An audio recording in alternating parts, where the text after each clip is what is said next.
Well, welcome. Good morning. My name is Brian Kilkelly. I'm the CEO of the Landscape Research Group. It's my pleasure to welcome you all to this meeting. Thanks all for dialing in. We'll probably have more joining soon, but let's get going for all those of you who have turned up promptly. So we're going to be talking about landscape of care. There's a special issue coming up very soon, and we thought this would be a great opportunity just to kind of hear people's views on this very important topic, which can also help both the co-authors who are working on this project and other authors as they develop this publication. So I'm delighted to welcome you, and also I want to introduce you to Chair of the Landscape Research Group, Professor Tim Waterton. Tim's here, and Tim is Professor of Landscape Theory at the Bartlett School of Architecture at the University College in London. And we also have Zanna Mattsson, who's one of our trustees and is doing a lot of the work behind this, this special issue. And Zanna has recently joined the University of Colorado in Boulder, and she's an assistant lecturer there. And what's going to happen in terms of the meeting is we're going to hear from four panelists. So we've got four wonderful people who've come to join us. We've got Gemma, Jacques, Jeremy, and Mark, who are going to share with us their thoughts and views on landscapes of care. And you can see the institutions on the slide there that they're from. And we're going to hear from them over about 5 minutes each. So very kind of short interjections. And then Tim and Zanna will ask a few questions of our panelists whilst you're hopefully thinking of your questions and thoughts that you'd like to share on this topic. So we're very keen that this is an interactive session. So as you're listening to the presentations, do put comments and questions into the chat. I should also introduce Emily Shakespeare. Emily's my co-host on this meeting, and Emily and I will be working hard in the background to make a note of your questions as they come in on the chat, and to make sure they're highlighted to Tim and to Zanna as they manage the kind of Q&A at the end of the presentations. Whole thing we wrap up in about 12:45, 12:50 to give those people who are members of LRG a chance to have a break before we start our AGM in an hour's time. So Zanna and Tim, over to you. Wonderful. Thanks so much, Brian. I'm so excited that we're here for this event on this really, really special topic. I thought I would give just a quick kind of overview of the ideas of landscape and care. Not that I can encompass all of those ideas and the different ways that these threads kind of pop up in landscape, but just in terms of the history of landscape and care within LRG, or the recent history within LRG and Landscape Research Journal. And Tim, feel free to hop in whenever along the process or add in. Yeah, okay, great. So really a big thank you to Emma Waterton, the editor of Landscape Research Journal, who, throughout the pandemic wrote a really wonderful, beautiful editorial on the kind of ethos of care that the journal takes on. That's really grounded in landscape theory and theory coming from geography as well around care, and thinking through care practices in editing, but also in the kind of what we focus on in the various themes of landscape that we end up publishing through the journal. And I would say from that really wonderful editorial and ethos that the journal has, we've then moved into commissioning a number of essays on landscape and care that really the journal typically runs these commissioned essays, and that became the theme that we worked with, and Emma and I worked on a call for that. And those will be out early in 2024. I believe they're shaping up and are really, really exciting papers. And then the kind of huge amount of response to the commissioned essay call made us realize, like, oh, this and the variety of perspectives that people had coming into this idea of bringing together care and landscape in just really, really exciting ways, made us realize, like, oh, this is a special issue. It could probably be many special issues, and something that there's a real hunger for in the world, in the space of climate change and mutual aid popping up in response to COVID, but the many crises that we face right now. So it feels really, really timely, and luckily Tim also stepped up to co-edit that special issue, which will be out when it's out, in terms of the kind of like long timelines of these projects, but there's 12 really exciting papers shaping up for that. So Tim, I'm sure I missed things in there. Feel free to hop in with anything else. And then... I think you covered almost everything. You didn't leave me much room to jump in, but I would say that I agree entirely that at all the events that I've been to over the last year or two, the question of care has really been central in so many of the discussions. And I think it's immensely valuable because it's of course, it's deeply political, the question of care, but it manages to present itself as not being political. So it feels like a sort of soft entry into a number of very, very kind of difficult conversations that need to be had between politicians and policy and all the many ways that we need to deal with the questions that are arising from climate and biodiversity issues around the planet. So it really feels like the right question to be asking, and so much more can come along with it. So I would just say that while there's a special issue that we're cooking up around this topic, I think it's going to be a really leading theme for the Landscape Research Group and for Landscape Research Journal in the years to come. A very, very central issue. Then I would say with that, Zana, if you don't have anything more to add, let's go ahead and get started. So Zana, I'll pass back to you. Wonderful. Yeah, that's great. And I think that I'm really excited to bring together these 4 amazing presenters that we're bringing these together. And thank you for Brian for coordinating, and Emily for all your work on this. So we're going to start with Jacques Abelman, who's at the Amsterdam Academy of Architecture, and in the Netherlands. And I'm just really excited for how all of these pieces come together. So I'll let you go ahead, Jacques, and share your screen. All right. Thank you very much, everyone. It is a total pleasure to be here and connect with you all. So I hope that you can see my graphic correctly, and I'm gonna start my timer. So my name is Jacques Abelman, and my focus today is going to be on mental health and public space. I am a landscape architect, and my practice is based in Amsterdam. I teach at the Amsterdam Academy of Architecture and the European Masters in Landscape Architecture program. And I was at the University of Oregon a few months ago. So I'd like to start by saying that in 2022, 20% of adults experienced a moderate to severe mental illness. And this is roughly 970 million people worldwide, according to the World Health Organization.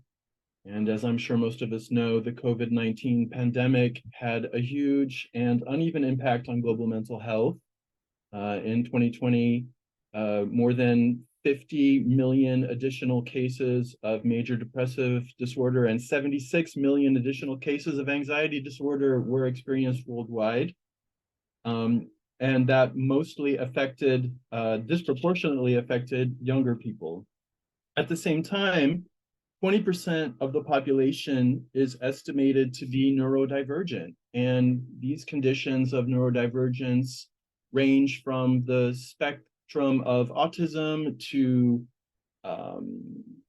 dyslexia to Tourette syndrome, et cetera. So my question in the research that I'm starting to undertake now is, how do people with mental health issues, divergent nervous systems, or just differing reactions to stimuli navigate a world, in urban space in particular, where hyperstimulation is ever more prevalent? And I'm wondering if it's possible to translate therapeutic modalities of mental health care approaches into public space interventions for the benefit of public health. So these modalities we could consider to fall into broad categories.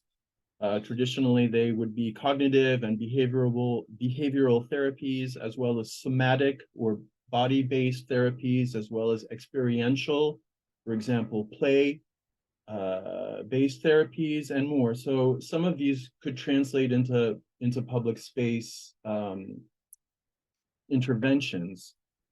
And I'm wondering if in this urban world of increasing stimulation and speed, what spatial qualities in particular and configurations could work with our nervous systems, especially in regards to activating the parasympathetic nervous system, which is the calming or rest and digest mode. So as a spatial designer, the first spatial characteristics I am kind of including in my toolkit, and this is based on my personal experience in the city as well, would be qualities of openness, maintaining open space as free as possible from clutter, as well as from information, advertising, etc.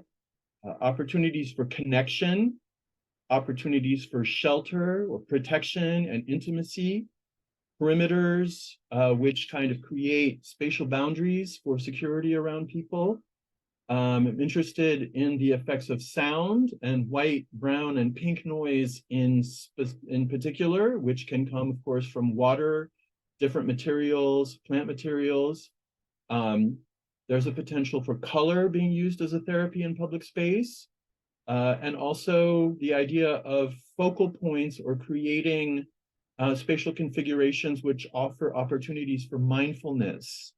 So I'm very curious about meditative spatial aspects that could help us in public space. I'm interested in taking cues from traditional Zen gardens and other meditative gardens and investigating formal qualities that shape a mindfulness approach. And just briefly, I've built 2 projects that work in this direction.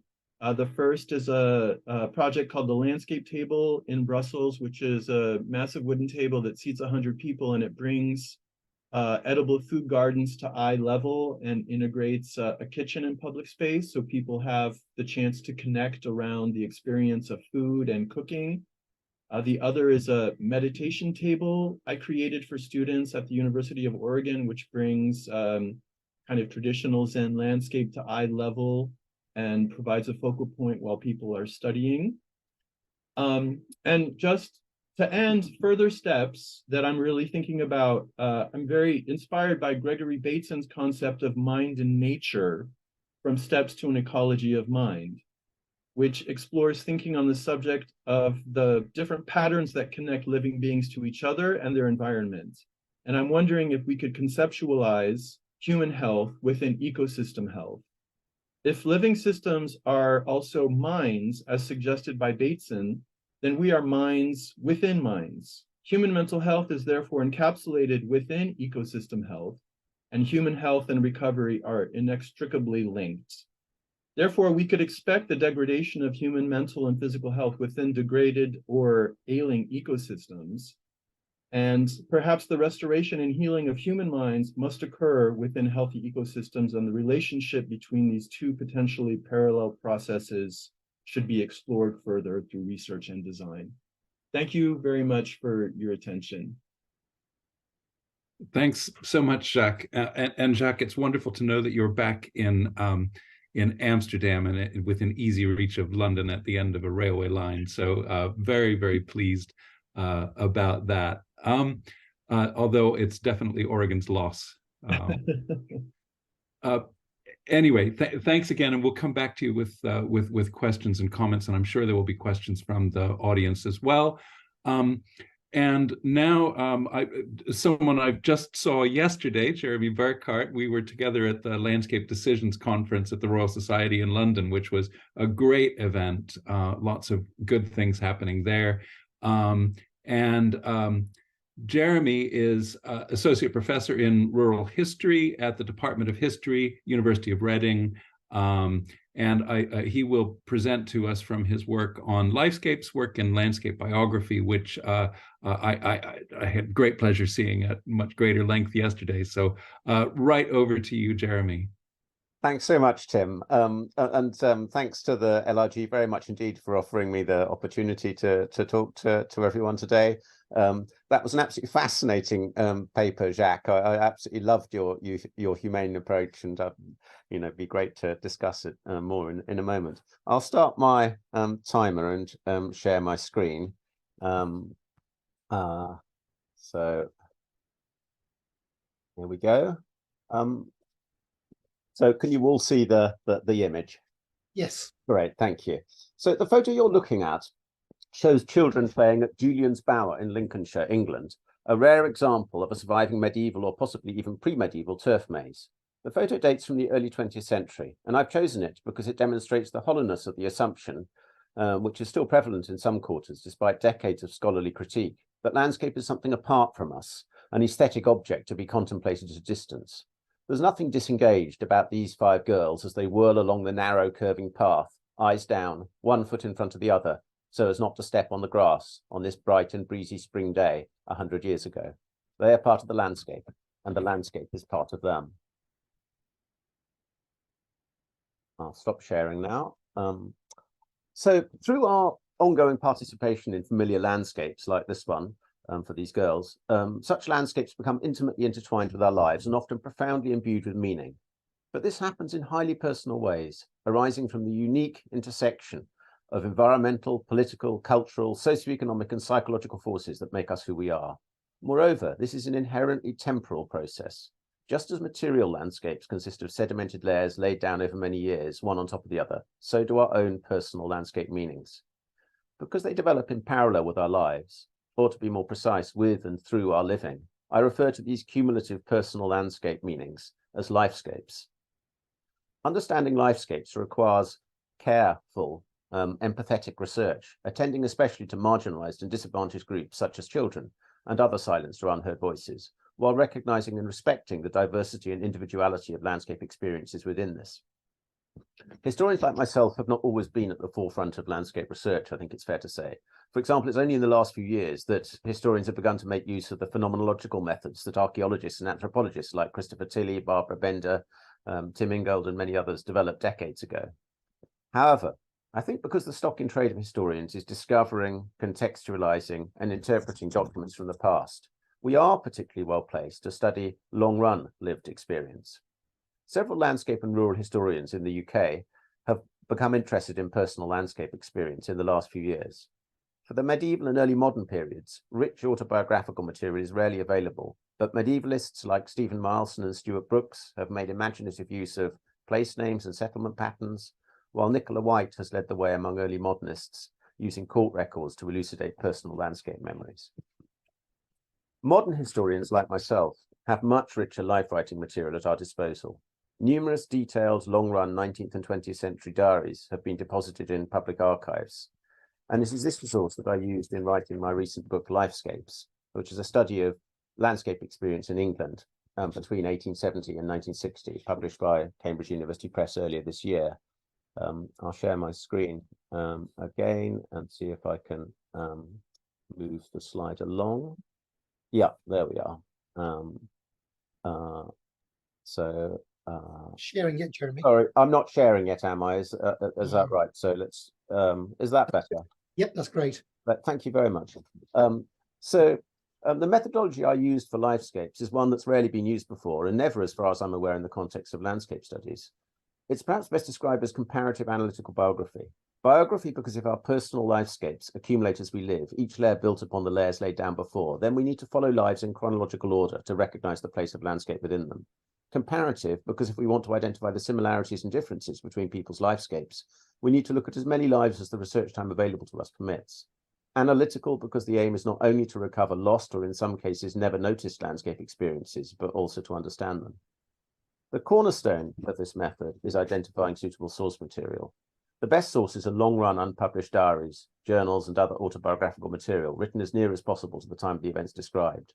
Other non-verbal autobiographical material such as photograph albums could, however, also be used. As well as being sustained over several decades, the source material needs to provide details both of the outward events and circumstances of the author's life and something of their thoughts and feelings. Of course, landscape must feature sufficiently prominently to yield an adequate return on the research time.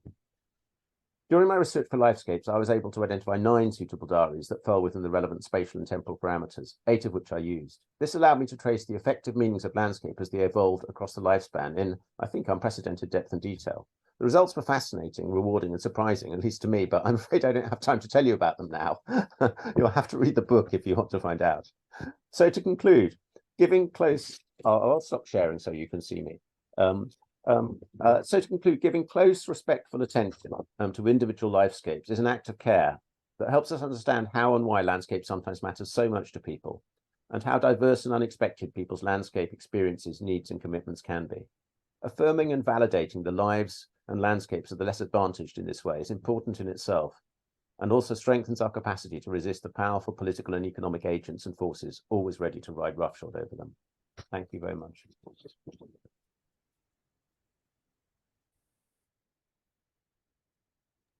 Wonderful. Thank you so much for that, Jeremy. Yeah, I'm really excited to check out your book now. Great. Well, I'm going to now call on Mark Miller, who is at Penn State in the Department of Landscape Architecture, and is going to be sharing a video, not to give too much away. Hi, folks. Thank you for the invitation. Thank you for attending. It's greatly appreciated. So I am going to ask if my video can be shared while I start speaking. Let's do that. Mhm.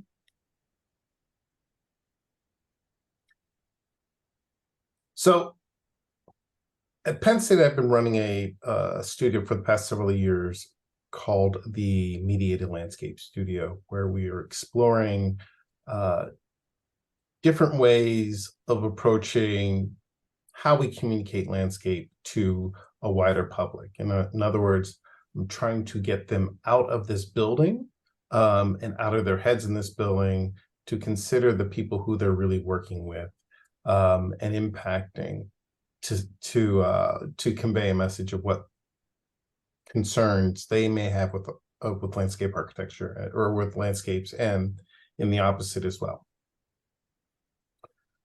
This is grounded in the notion or in the understanding that there are several people, Rachel Carson, Ian McHargue, and others, who used media such as television and magazines in order to talk about landscape and landscape concerns that profoundly impacted the way people understand the role of landscape architecture, at least in North America. So this year, we worked as a group to generate a magazine referred to as Work in Progress. One of the little secrets about this is Work in Progress was really the name of the studio, not because it seemed like a good idea at the time, but also because I was trying to figure out what the studio was about when I was asked what the name of the studio would be. So hence the name of the magazine. But it's really apt given that it is about the idea, the notion of labor, care, and how people can do this work, and how we decenter ourselves as professionals from landscape in order to understand how other people can see it. So there are 4 core questions that were asked in the studio. How can we prepare students for uncertain futures without overwhelming them with concerns or industry standards? How can we decenter design as an industry, emphasis on decentering the industry, and focus on the seeing of places, people, and problems? As designers, how do we create empathy and care for people we have yet to meet, which was a really important part of the studio? And how do we shift from conventional landscape representation methods, aka the ones we use in the building, to illustrate the outcomes and with accessible forms of media that communicate to wider audiences and signal awareness? So within the studio, and consistent with this particular issue or iteration, the studio always works 50 years in the future, where we can note significant demographic changes in addition to climate change and how we work with it. So as designers, how we create empathy and care for people we have yet to meet is not necessarily someone who's around the corner or that community meeting that we're going to have in the subsequent semester, but really about the demographics and the people and what they're imagining or what they're addressing in years to come. Encouraging students to understand how they will be leaders and professionals when they are as old as us, so to speak, and how their roles be important in providing spaces for those folks.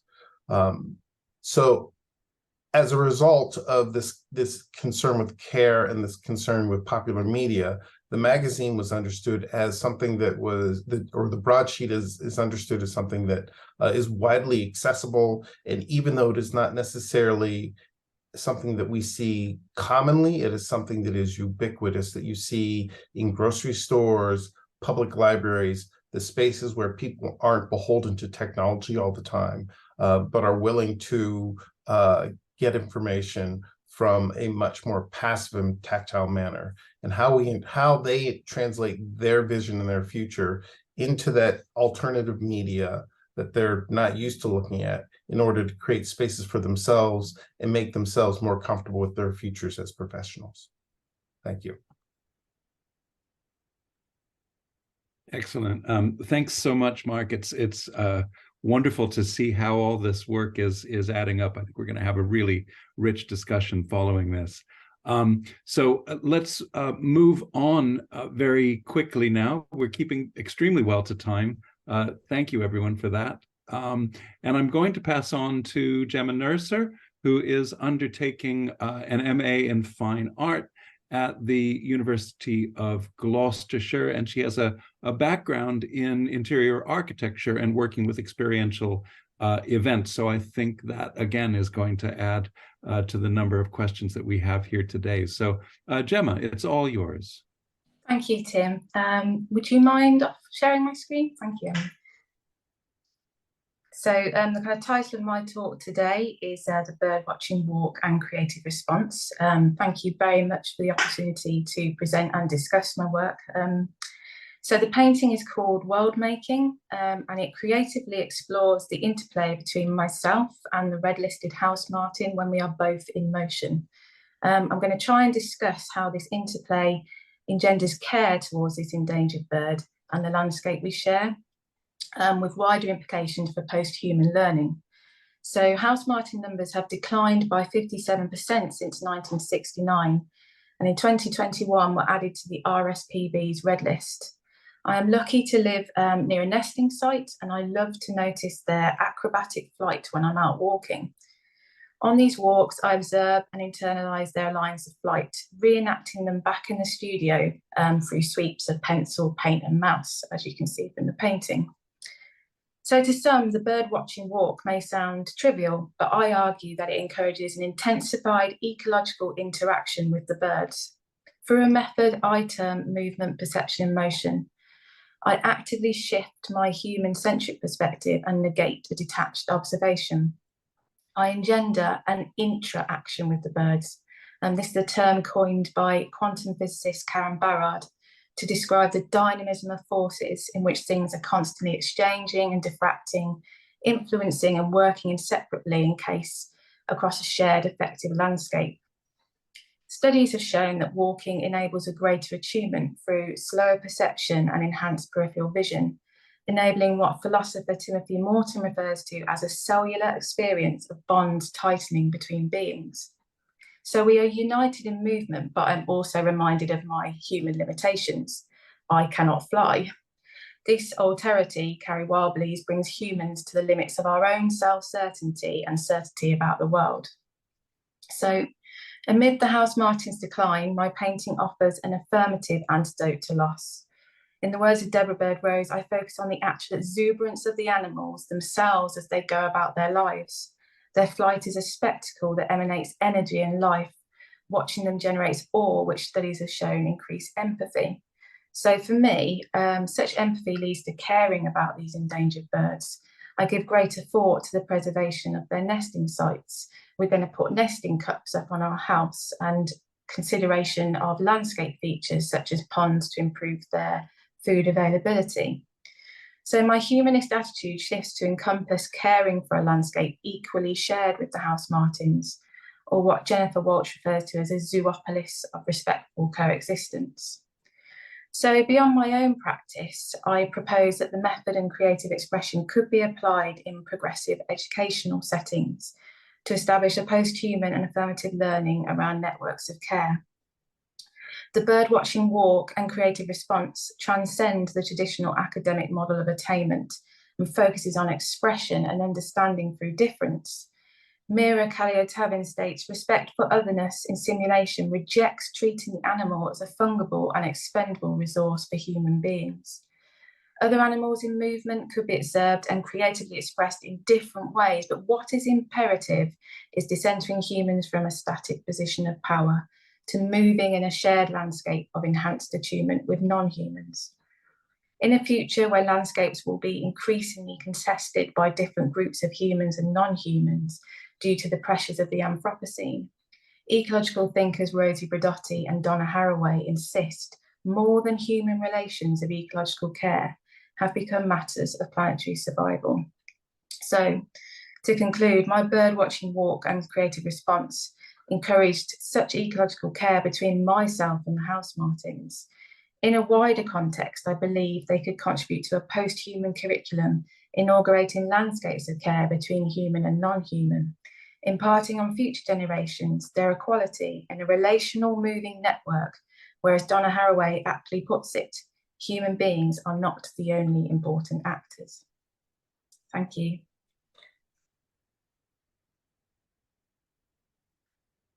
Brilliant. Thank you so much, Gemma. And thank you, everyone, for all your contributions. Zana, you were going to say that, thank you, but I'm just going to jump in because I am really ready with a question for everyone, because there's so many things buzzing between the different presentations that I think are so very pertinent. And what in particular this last presentation highlighted for me was the nature of work, which also was reflected in Mark's talk. And work and the labor of care is something, and I mentioned earlier that there's a politics of this, and a lot of the politics of care is based upon the bodies that are undertaking that care. So care labor is something that has in the past been gendered, has been racialized, has often been queer, and has certainly been classed. You know, we tend to think of the working class as being an industrial laboring class, but in fact, most of what the working class is doing is making beds and opening doors and cleaning streets. So that question of of who is undertaking the care and how they occupy the landscapes is really important. And what Gemma's conversation brings to light is also there is the labor, the work of other species that accompanies us in the world. In Gemma's work, it's the labor of wild animals, but I think we can also consider the labor of domestic animals and companion species like pigeons and mice as being part of what constitutes a landscape of care that we all inhabit. I wonder, I mean, maybe if I could start with you, Gemma, and ask that question about your engagement with the work of other species, and then throw it out to see whether others have more to respond on that. Well, yeah, obviously I'm attuning through my work to the work of the house martin, so I'm basically in synchronization with them living their lives and the way they instinctually live their lives. So they're gathering food, and kind of noticing that is an important part of that attunement. I think, does that kind of answer?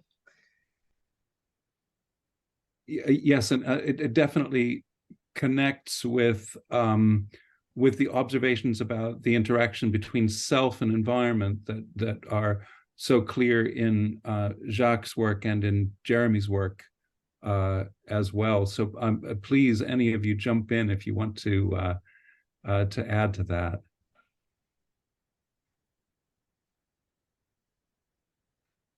I'd love to jump in, Tim, but could you formulate that in a way maybe that I could respond to? Yes, I think, again, you were speaking about ways in which people inhabit landscapes differently due to their mental health and other sort of categories. But I think that, there's also ways in which we connect with the landscape that are part of our health and well-being that I'm not doing a great job of framing this for you either. Well, there is a connection there, I think, and my work is really based on embodiment. I'm designing for the nervous system and not really, firstly, on a conceptual level. However, I think that Bateson's idea of minds in nature is that our human existence really parallels the mental existence of other species. And we can think of the minds of non-humans as developing and existing in parallel to ours, and that our well-being is really intertwined with the well-being of these other species. And additionally, that concept expands to include a forest working as a mind. And we know that now scientifically, that fungal networks in forests, they work like neurons. So I think that these interconnections are woven throughout nature, and we exist within them. So caring for nature and caring for our own well-being are absolutely inextricable.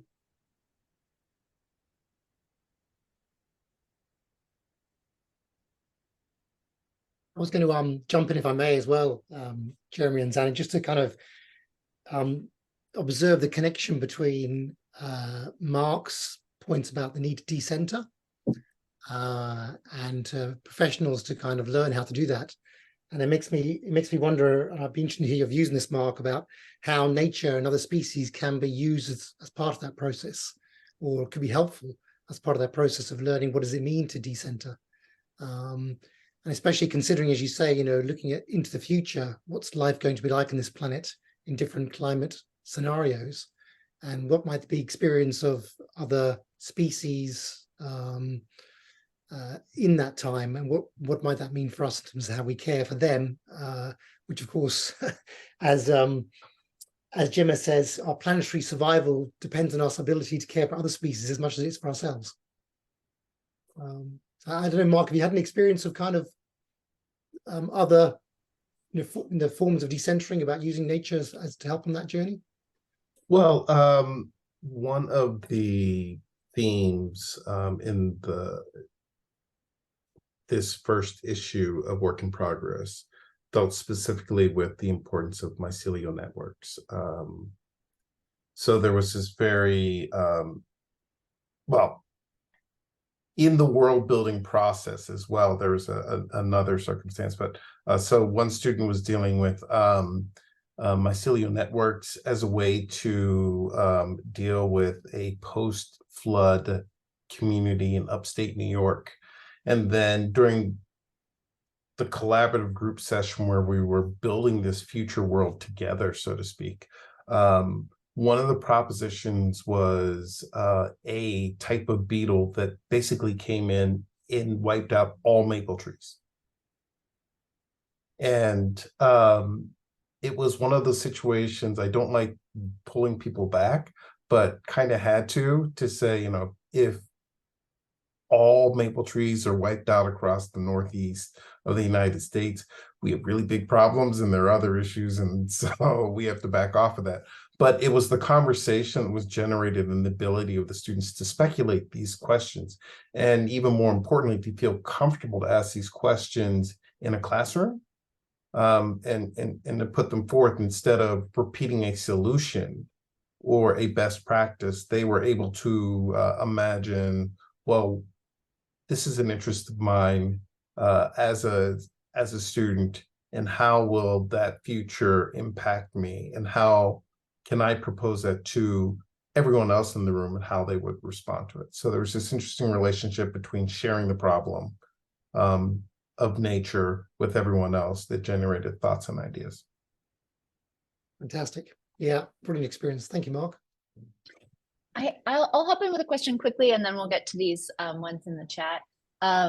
Thank you so much, folks. Mark, you said something in your presentation that really resonated with me, but I think also resonated across a couple of presentations, which was this idea of how we create empathy and care for people we have yet to meet. And then I was thinking about your presentation, Jeremy, which is like the, thinking into the past for people we never met, but still kind of existed. And this continuum of how we create empathy and care, not just for kind of landscape artifacts, or a designer's intention of a landscape, or into the future for a created landscape that we're making for climate change, we're making a seawall or whatever it is, but actually for the people that have inhabited or will inhabit those landscapes. And also thinking then about, it isn't the people that maybe immediately appear in the archives, or it isn't the people that we immediately maybe think of into the future. It's the kind of everyday people inhabiting those landscapes. Wondering, I think it relates across a few of these, but wondering if there's any threads there that people want to pull on before we get into the questions in the chat. Shall I respond quickly to that? Yeah, I'd love that. Yeah, thanks so much. So I think that in a way, it actually kind of links back to what we were saying about labor. And I think that I suppose that I would be inclined to think that real care always involves labor, and it involves a lot of labor. So as researchers, we need to kind of take the time to attend to people's landscape experiences. I mean, it's very different, I suppose, if you're thinking about people who don't yet exist, because there we've got to kind of project ourselves imaginatively, kind of obviously drawing on the best data available to us. In some ways, it's kind of actually much easier for me looking backwards, because people have left traces and written things, or there are images maybe, but it really needs it really needs that input of time and effort. And in my work, I mean, looking at these immensely detailed diaries, the research all told, I mean, of course, I was constantly having to divert because of kind of other academic demands, but it literally took me 20 years to do the research that fed into the book. And I wanted to do it like that because I wanted to give that depth of attention and care. So as I say, I think for me, it's that the labor of us as researchers is really crucial to this issue. And to bridge that, I think there's this interesting, that the idea of the past and the present, and these people we don't know. We do know some of the activities, or we do know historic forms of care and labor from people, but we particularly, and I speak particularly to the United States, where we're going to go to by 2050 will be a majority minority demographic population, as the description goes, but that will require us to look back to historic ways that other people, marginalized people who have occupied landscapes, and how they do labor in those. So you're pulling that past forward in order to think about what the future might be, as much as you're trying to transition back to that. Great. Thanks, Mark. Folks, we've only got 5 more minutes left. So if you've got any questions, then please do raise your hand or post them in the chat in that last 5 minutes. Jeremy, I don't know if you've had a chance to read Margarita's questions in the chat. Or would you like me to? Yeah, no, I think I've seen it's a great question about mobilities, I think. Yeah, no, that's certainly really came through very strongly in these incredible kind of diaries that I was looking at. So it's partly a question of kind of how you access the landscape, and very different for different people, kind of whether it's on foot, or whether you're cycling, whether you're riding, all sorts of different ways. And also it came through very strongly in terms of the different scales at which people experience landscape.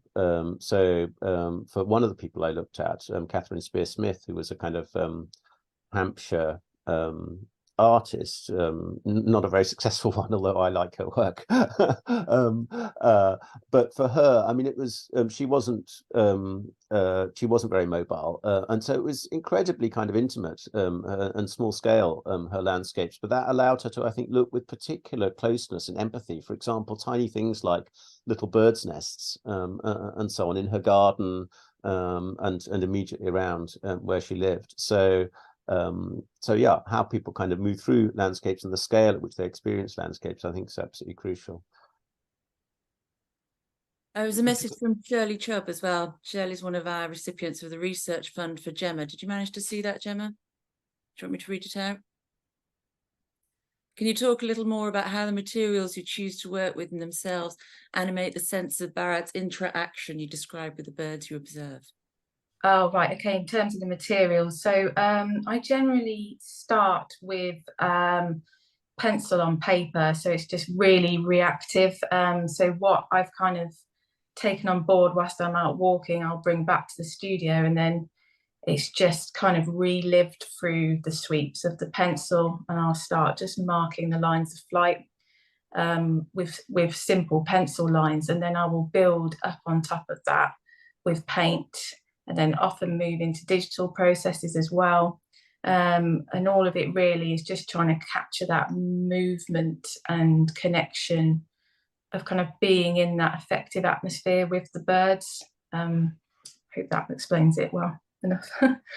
Thank you. Can you just say, Gemma, how big those pieces of work are? Yes, they're generally quite large in order to allow the expressive movements. Sometimes then, as they start off as very large, I'll take photos and then move them down into digital. And sometimes they will stay as the original, paintings and pencil drawings. So yeah, experimenting with quite a few formats at the moment. Thank you. Thank you. And Gemma, as we're talking about your methodology, that was also another question from Margarita, which was anything you could say about the actual methodology of the walk itself as you walk around? Oh, not really. Just that I'm just walking and noticing the birds flying around me. They kind of, they cut through my path, interrupting that kind of human-centric journey, which I think is really interesting. So, and yeah, it's just about kind of observing that whilst I'm moving throws me into that kind of sense of becoming with the birds.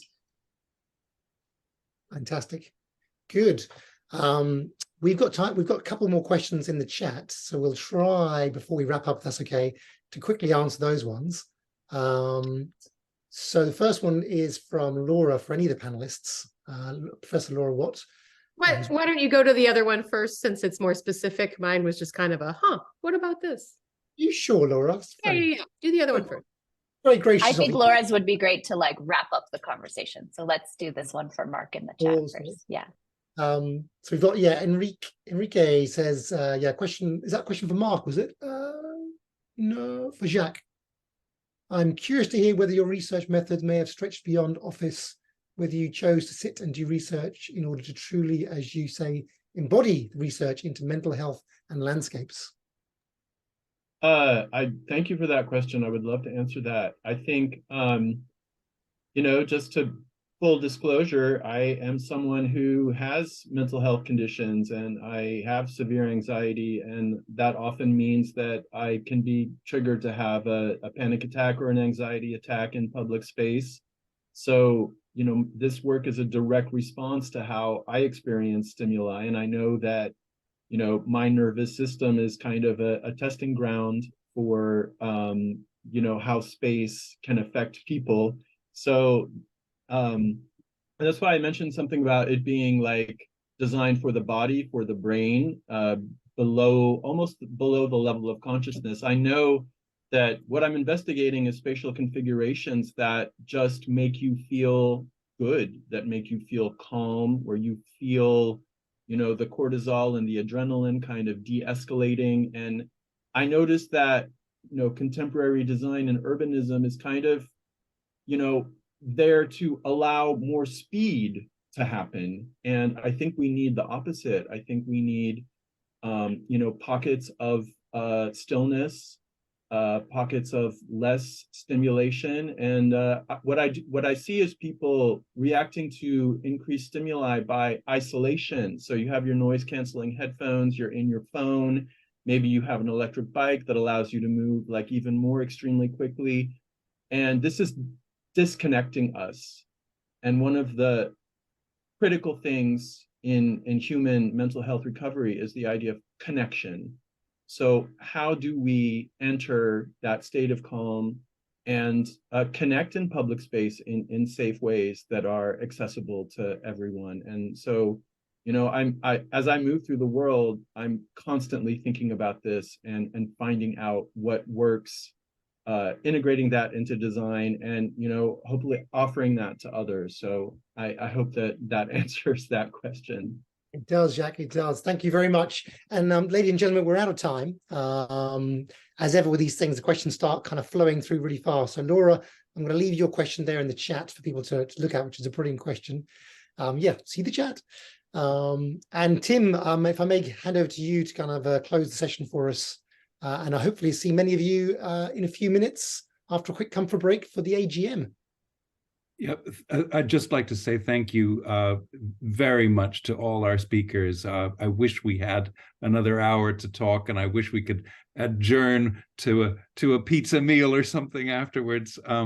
But I just wanted to wrap up by saying that I think that what's happening here is a really, really exciting conversation that is very much of its time. The idea of landscape as something that is practiced and embodied and relational is very, very current.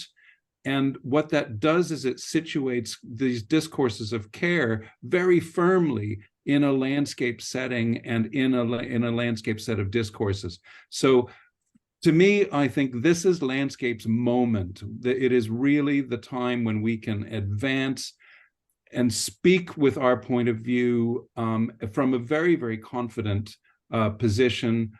So all of this is incredibly exciting to me, and I just can't wait to see where this develops and what new discourses arise from all these discussions we're having. So once again, thank you so much.